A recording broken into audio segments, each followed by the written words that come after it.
Halo, Assalamualaikum warahmatullahi wabarakatuh. Untuk pertemuan terkait biostatistik pada hari ini, saya akan menjelaskan yaitu terkait statistik deskriptif. Ini adalah statistik dasar, yaitu statistik yang hanya menjelaskan suatu atau membaca sebuah data. Jangan lupa klik like and subscribe apabila ini bermanfaat. Oke, saya akan share materinya.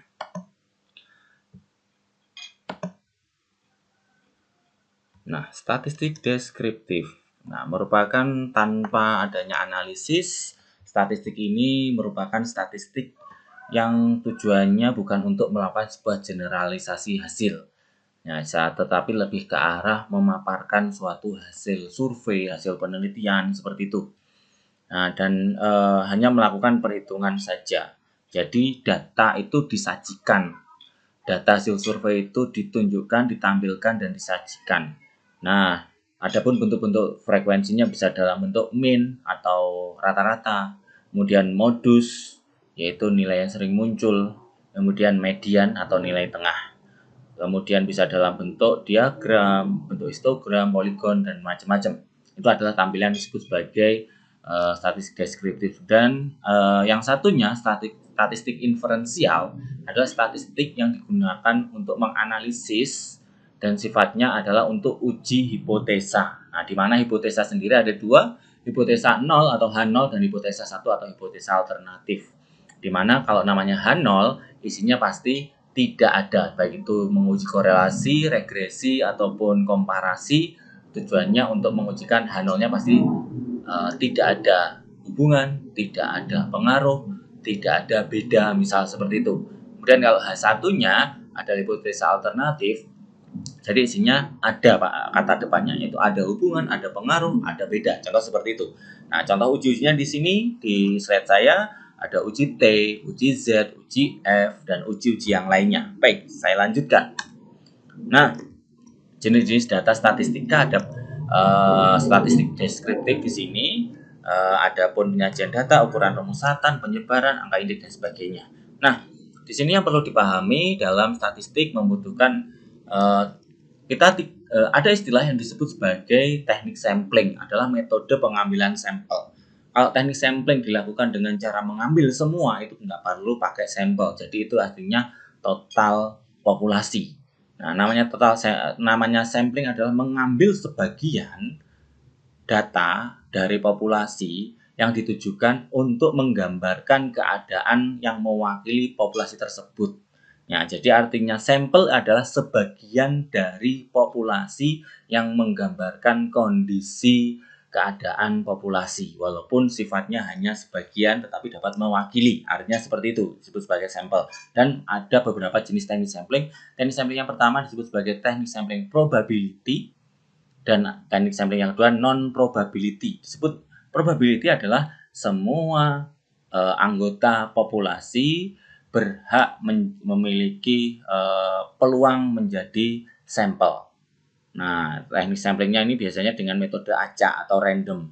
Ada yang simple random, ada stratified proportional random sampling, dan sebagainya. Tetapi kalau yang metode yang kedua, yaitu metode non-probability, di mana kemungkinan-kemungkinan itu diperkecil dengan adanya beberapa aturan. Misal, purposive sampling, metode sampling yang sudah menentukan spesifikasi tertentu, misal usia tertentu, misal jenis kelamin tertentu, misal hanya yang pakai kacamata. Nah, sehingga kemungkinan seluruh populasi yang ada di sana menurun kemungkinannya menjadi sampel karena sudah dispesifikasikan. Kemudian ada yang namanya disebut juga ada snowball. Snowball ini gambarannya ada yang namanya sampel kunci, kemudian dia akan mengantarkan kepada sampel-sampel yang lain. Jadi istilahnya seperti bola salju, dari kecil membesar membentuk sebuah sampel yang lebih banyak. Itu disebut sebagai snowball. Ada yang konsekutif sampling. Nah, ini teori ini mungkin hanya beberapa daerah yang menggunakan, atau teori ini lebih sering digunakan di Jawa Timur sih. Konsekutif ini lebih mengarahkan pada waktu satuan tertentu. Misal kita ngambil data di suatu wilayah, kita hanya misal di poli rawat jalan di sebuah rumah sakit.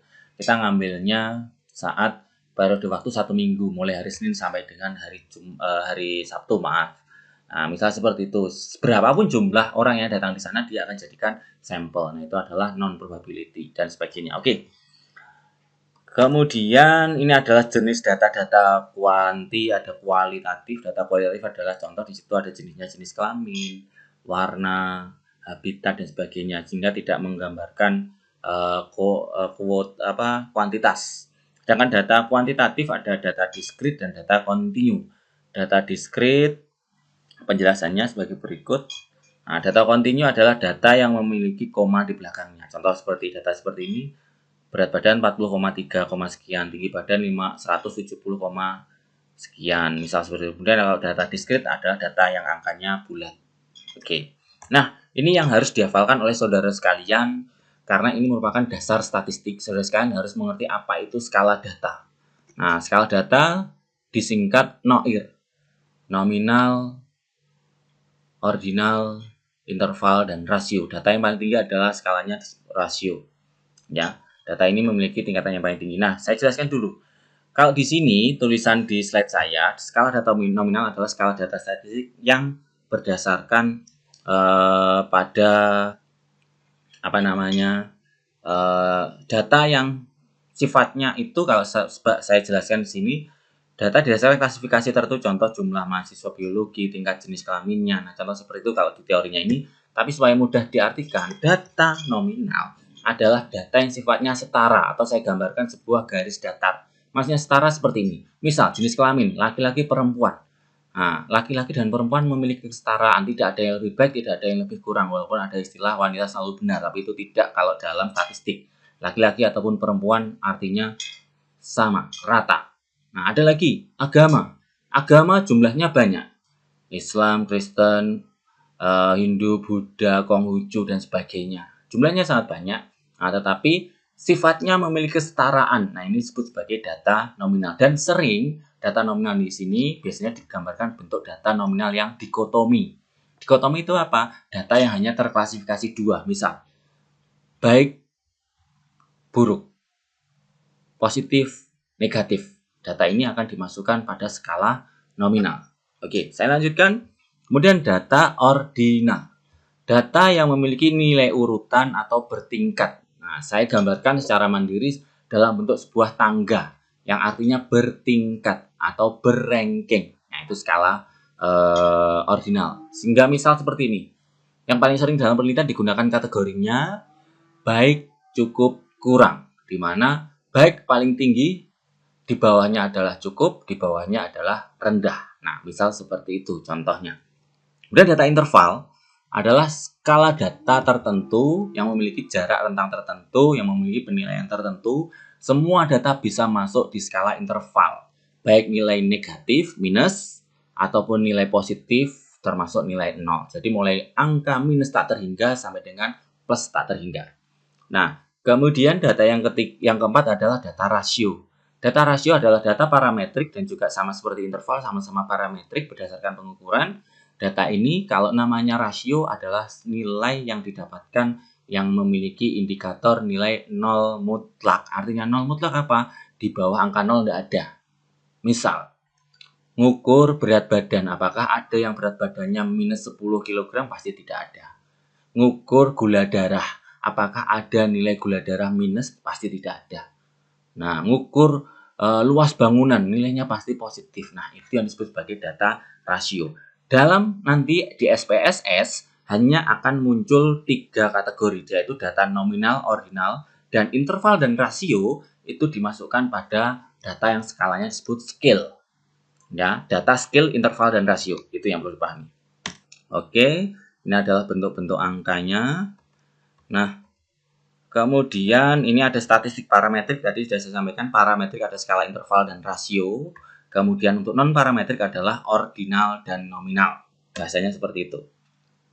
Oke, penyajian data kita bisa mengambil data bisa melalui wawancara, pengamatan, melalui kuesioner. Nah, seperti itu. Nah, ini langkah-langkah statistik penyajian data, pengumpulan data, membaca kesimpulannya. Nah, data-data biasanya dalam bentuknya nah ini nilai tengah atau median. Cara penghitungan manualnya seperti ini. Nilai batasnya dijumlah dibagi 2. Nah, contoh seperti itu, nilai tengah. Nah, kalau pakai aplikasi Excel, Anda bisa masuk di Excel, buka caranya seperti ini. Nah, kemudian di blok sama dengan, nah Anda bisa masukkan option. Nah, ini kalau yang pakai Excel. Nah, saya akan aplikasikan bagaimana melakukan statistik deskriptif menggunakan SPSS. Nah, sebentar. Statistik menggunakan SPSS. Nah, SPSS tampilannya adalah saya akan buka file baru. Oke, tunggu sebentar.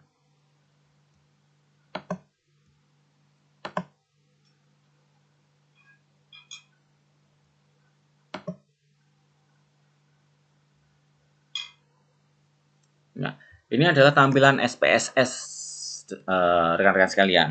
Sehingga di SPSS itu ada yang namanya data view di bawah ini dan ada yang namanya variable view. Nah, ada dua sheet. Nah, kemudian ada tombol menu toolbar di atas ini file, edit, view, data, transform, analyze, graph, utilities, add-on, Windows help. Nah, ini adalah data yang ada di SPSS. Oke.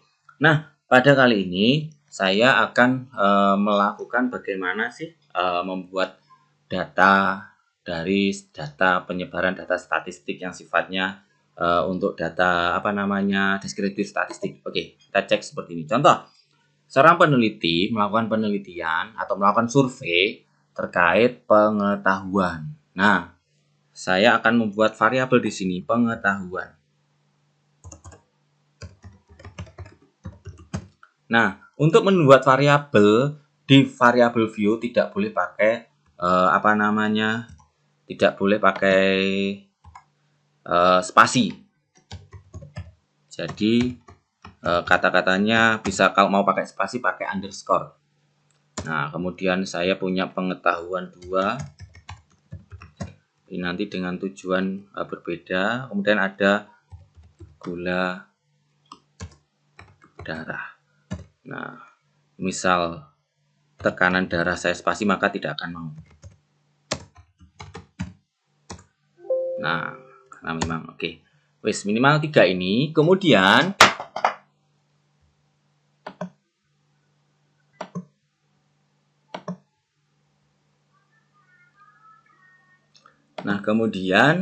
di sini saya untuk pengetahuan saya akan buat klasifikasi data. Nah, kalau pengetahuan di sini di value saya masukkan 1 pengetahuannya artinya kurang. Kemudian add 2 pengetahuannya cukup. Cukup. 3 baik. Oke. Kemudian kalau sudah cukup selesai kita oke. Dia akan masuk. Kemudian pengetahuan 2 ini tidak akan saya klasifikasikan yaitu bentuknya dalam angka. Oke, ini aja. Dan skala datanya pengetahuan. Nah, pengetahuan paling atas itu karena saya tadi kategorikan baik cukup kurang berarti dia bertingkat, berarti skalanya adalah ordinal.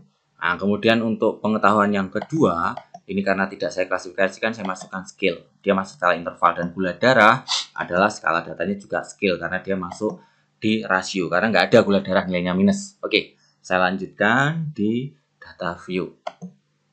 Nah, datanya ini angka yang masuk di pengetahuan nomor 1 boleh hanya angka 1, 2, dan 3. Nah, misal seperti ini. Maaf, sebentar. 3, 2, 2, 3.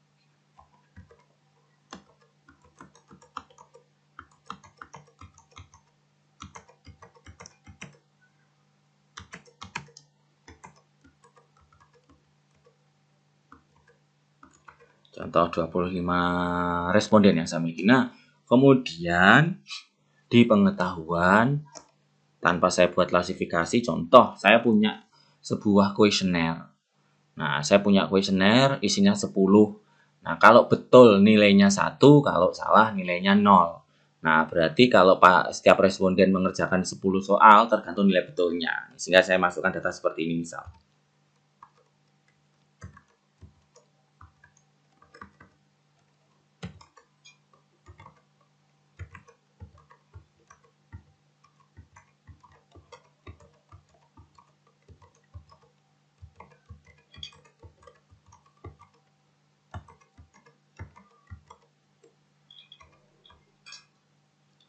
gula darah, di sini akan saya masukkan angka sesuai nilai gula darah, misal.